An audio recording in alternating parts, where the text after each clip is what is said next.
thank you very much, Virgilio. So basically, let's look for the start of the presentation. And you see that this presentation fits very nicely with the previous talk, especially associated with the biodiversity loss that we'll also discuss in the end. So basically, the main message is actually on the title of the presentation, because forest degradation in all tropical forests are going on in a pretty accelerated process, and I will try to show you why this is happening. So basically, first, it's very important for us to understand a two-way process between tropical forests in general and global climate change. 17% of the global carbon emissions to the global climate came from deforestation in tropical countries. But on the other side, the increase in temperature and change in precipitation patterns are degrading tropical forests in a very significant way, with impact in indigenous people. And why this is important? That's because just Amazon alone has about 120 billion tons of carbon. That is the equivalent of 10 years of all fossil fuel emissions in our planet. So if you happens to lose this carbon that is stored in the ecosystem right now, this makes IPCC scenarios much, much worse than we have today. So basically, and it's also important to notice that forests are important not just for people, but as well for the equilibrium in our planet in terms of carbon budget, energy, and water balance. So it's a very intricate global ecosystem that which biodiversity and life in the planet depends very, very strongly on this equilibrium that you are changing very, very much with climate change. Several very important papers highlight this issue. One of them was Cover of Nature, basically a few months ago, showing that tropical forests are approaching critical temperature threshold.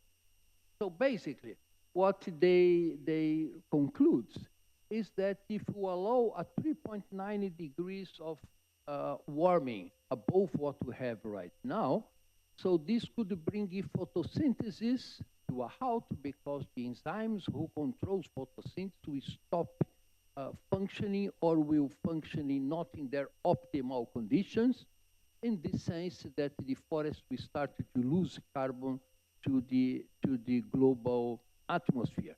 On the right, we see from 1985 to 2 years ago, the amount of carbon being absorbed by the Amazonian ecosystem in the plot, in the upper plot. So you see that is decreasing significantly over the last 30, 40 years. And the reason for that is the lower plot that shows us important increase in tree mortality because of climate extremes, the increase in precipitation, and the decrease in precipitation and the increase in temperature. So another important paper was published two weeks ago, showing that the Amazonia is passing already over a very critical transition. So the map, it was also on the cover of Nature magazine. On the map on the left, shows that the indigenous territory and protected areas that in Amazonia covers about 60% of the total area, very significant fraction.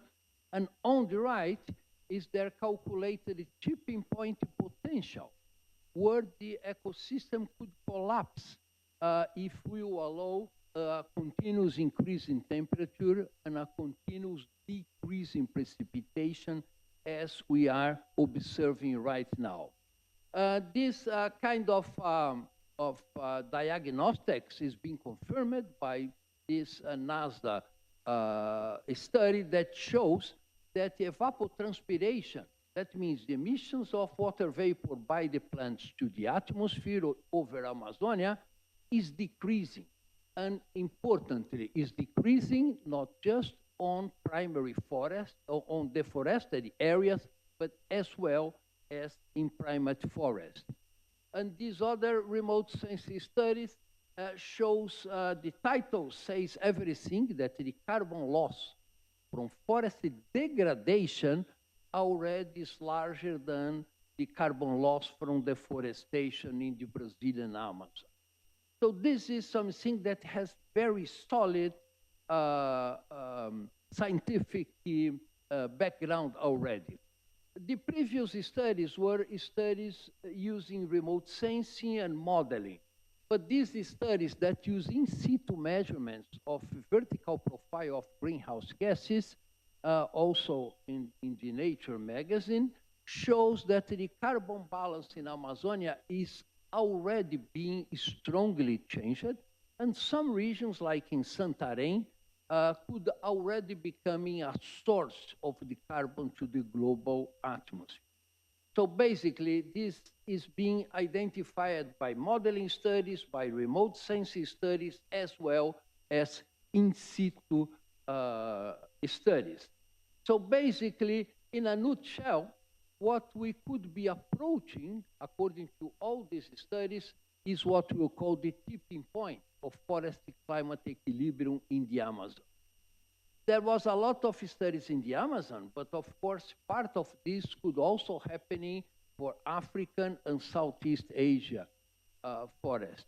Basically, the observations shows that the threshold for this tipping point could be about 4 degrees centigrade, and we are already an increase in temperature of 2 degrees in Amazon. And deforestation, according to the models, the tipping point could be at 40% of total deforested area. We are already 19% for the whole ecosystem. So basically, we're half the way to a dramatic tipping point that will make the forest ecologically not viable, and this will certainly impact the indigenous people.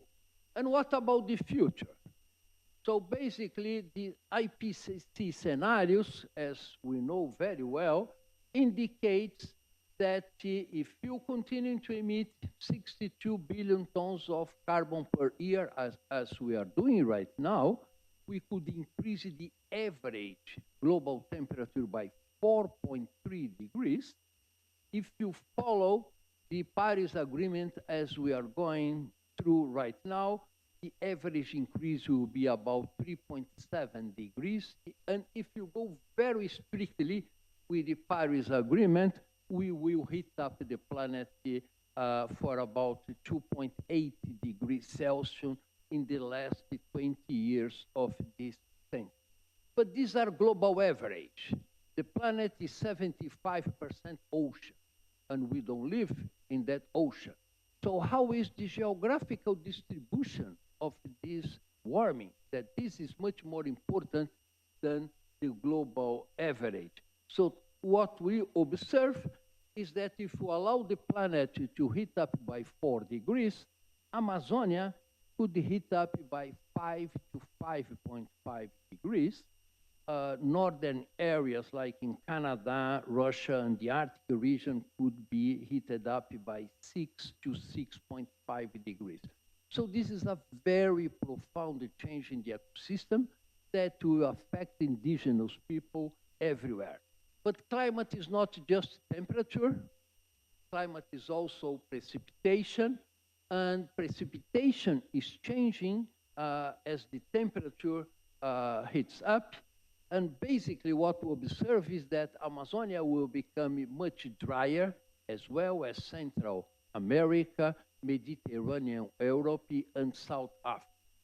So this again will have important consequences. One of them, the changes in precipitation drive changes in soil humidity that is critical for agriculture and for indigenous people to produce their food. And look for the IPCC scenarios for the Amazon region. So it will become much drier than we have today. That will bring certainly difficulties in producing food for indigenous and also for our society. And what about the climate extremes? So that's another important issue. 2023, we saw the largest drought in Amazonia over the last 105 years, and climate extremes are increasing dramatically all over the world. And then IPCC models shows that one event that happens once in 50-year time frame, if you allow the planet to heat up by 4 degrees, will be 39 times more frequent, and it will be 5 times more intense. So that's a wake-up call for the importance of climate extremes that we certainly have an important impact for all communities in our planet. And then the pressure of indigenous territory are being increasingly important for the overall Amazonia, not just for the Brazilian Amazon. And basically this pressure is driven by illegal activities, gold mining activities in large areas in Amazonia, and to reestablish the government control of this area will not be very easy and cannot be in 1 or 2 or 3 years. So that's a challenge for all of us to reestablish the governance issue over tropical forests and in particular over Amazonia. And then just to go to my finished points, I think that it's important to link the biodiversity loss with the strategies for climate change mitigation, because in the recent past, you know, biodiversity was driven mostly by land use change, but probably in the future, biodiversity loss will be much more driven by climate change itself. So basically, we have to combine the agendas for biodiversity loss with the agenda of climate change, and this is an important task for all the academies, for IPCC, for the Convention of Biodiversity, and so on. And if you look for the future climate change, how it will impact the species losses, we'll see that whatever the increase in temperature could be 1.5, 2, 3, or 4 degrees, tropical areas will be the most impacted. So basically, the loss of biodiversity in tropical regions will drive the future of our planet and actually the future of the life in our planet, since we depend on the biodiversity to keep up with the life in our planet, as we all know.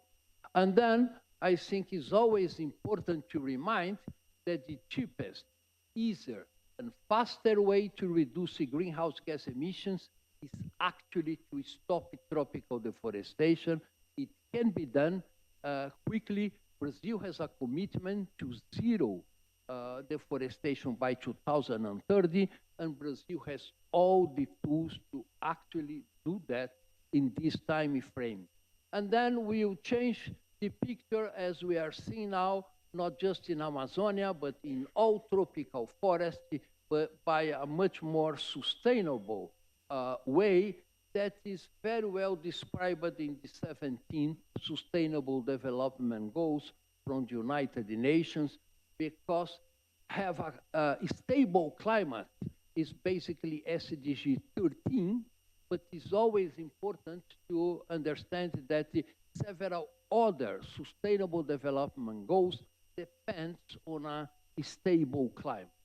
And that is a task that the climate is very central in achieving a minimum of a sustainable society as we have to build up. And then my final message is that I think it's very clear that the future of tropical forest is very closely linked to our planet's future and indigenous peoples that live in tropical forest. And then, in particular, Amazonia is fundamental to global sustainability, And climate change is a treaty to indigenous people that I think was very clear in terms of message. Thanks for the attention.